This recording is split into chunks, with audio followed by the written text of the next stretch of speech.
Thank you, Mr. Chairman. So the Federal Reserve has long been plagued by a culture of corruption and coziness with Wall Street.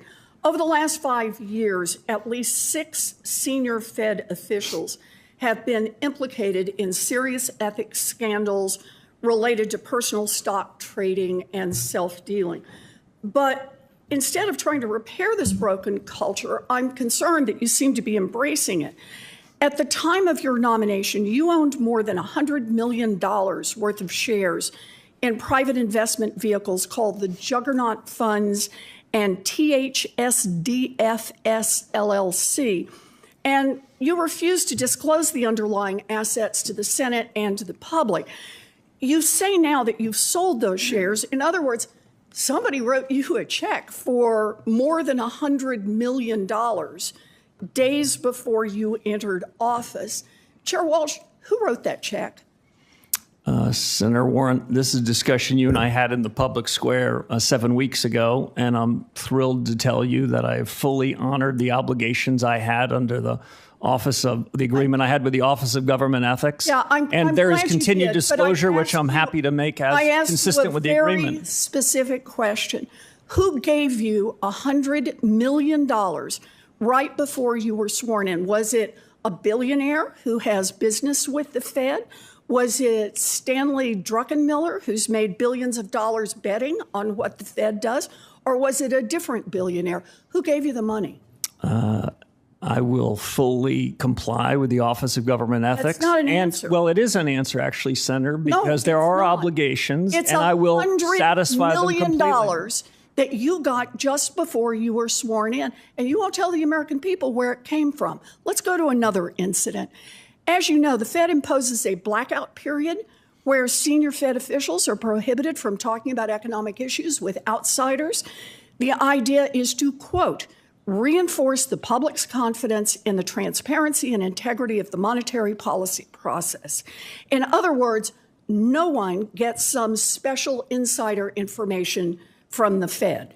But shortly after your first FOMC meeting as chair, right in the middle of the blackout period, the Fed's vice chair for supervision, Michelle Bowman, was reportedly the featured guest at a secret dinner hosted by Bank of America for its hedge fund and Wall Street clients.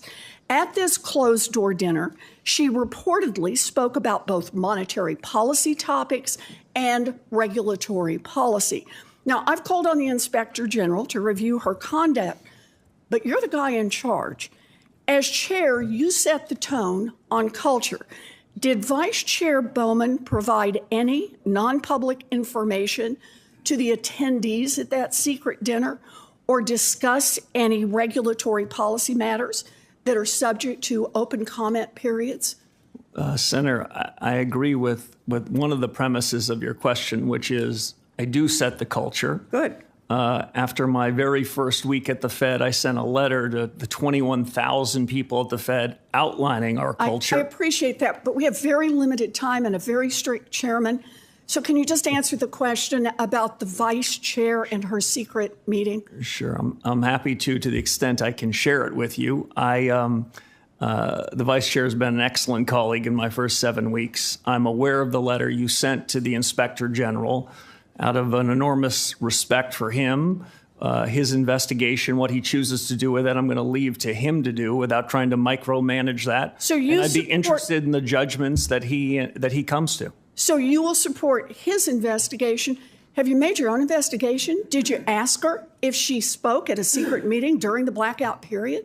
I agree with the suggestion that the Inspector General is an independent actor, and I'd be very interested in his decision. You just said you're the guy in charge. Did you ask her about the secret meeting that took place?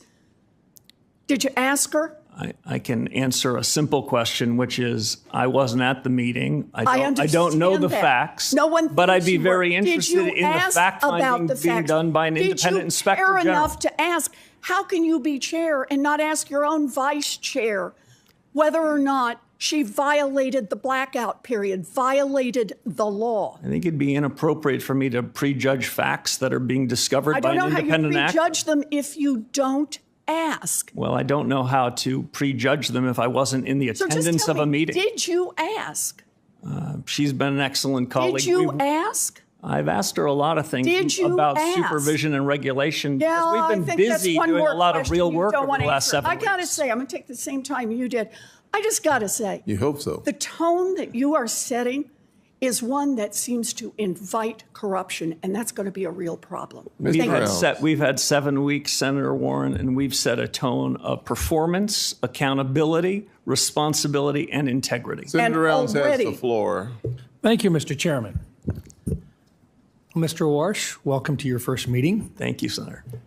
Let me give you an opportunity. I think I've got some questions that I think are important with regard to the Basel III and what we're going to do with it. But before we get into that, I think you've been basically harassed a little bit in terms of making accusations to you. Let me give you just a minute to perhaps respond in a just straightforward manner to some of this stuff.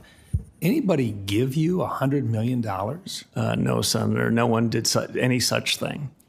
Possible that you may have had assets that were sold based upon an agreement that you had as you became the nominee for the chairmanship? Yes, I had earned assets over a long period of time and went over and above any ethics agreements and have sold or in the process of selling, have nearly completely sold everything that I had earned during that period and have rolled those into the equivalent of cash and T-bills. So basically away from investments based upon the market and back to treasuries. Yes, exactly right. I thought that was the prudent thing to do given the responsibilities and the importance of setting the tone at the top. Culture is the big driver of a lot of things. And in my first 7 weeks, Senator, we're doing our very best in the best of the Fed's traditions to get the culture right, to get the strategy right, and to get policy right. And if we can do those things, all of which are to the left of the decimal point, might not be of such great interest to people that are trading on Wall Street, then I think the decisions we make to the right of the decimal point can be better, so we can do a better job of fulfilling the mandate you gave us. Yeah, the ranking member had asked a question with regard to another member on the committee, Nikki Bowman, and you indicated that if there was an accusation being made as to an inappropriate meeting, that if the inspector general was doing it, that you were going to be hands off on it. It seems to me that that's pretty appropriate because if you would have gotten involved in it, the accusation from some members on this committee would have been that you were trying to influence it. Yes. Can you talk a little bit about the logic? Am I on the right track with regard to the reasoning that you have for allowing the inspector general to do the job that they were asked to do in the first place by members on this committee?